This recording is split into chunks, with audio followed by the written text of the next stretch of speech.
Hi guys, Nigel here, just here to quickly explain the mobile touch interface I'm developing for Nobody Likes You Mean.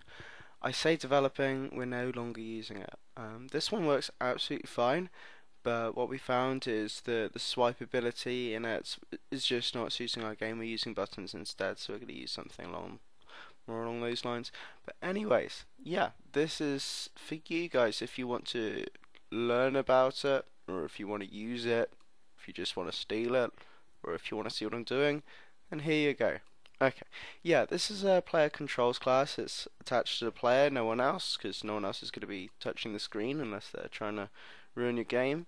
So these are the abilities and the debugging text, pretty standard, ignorable because it doesn't affect you. This initial touch position we'll use, this is just getting references.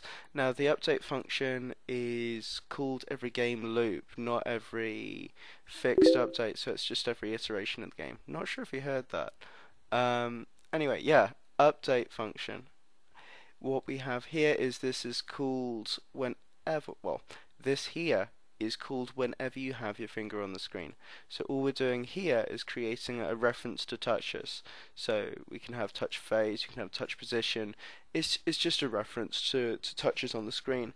And what we do is whenever you got a touch, so for each touch, you finger count plus plus. So you know how many fingers you got the screen, which is kind of handy.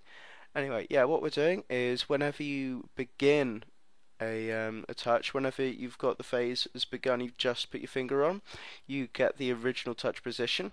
Then what you do is throughout the rest of the iterations of your finger being on the screen, moving or stationary or ending, just go through this here. So if you've moved or if it's ended, then do a check. So what we do is we get a vector 2 touch facing, which is the initial touch position that we got up here, and the current touch position, minusing it from the initial, and then normalizing it. So what it does is it turns into a facing direction of basic value, just nice and simple. It's either a 0 or a 1 on the X, Y, and Z. Simple as that. Anyway, yeah, get a vector 2 dot product of that to find out whether it's facing up, whether it's facing down, left, right, well, right, left, and then also make sure that the vector 2 difference between the initial touch position and the current touch position is over the minimum distance to create a swipe.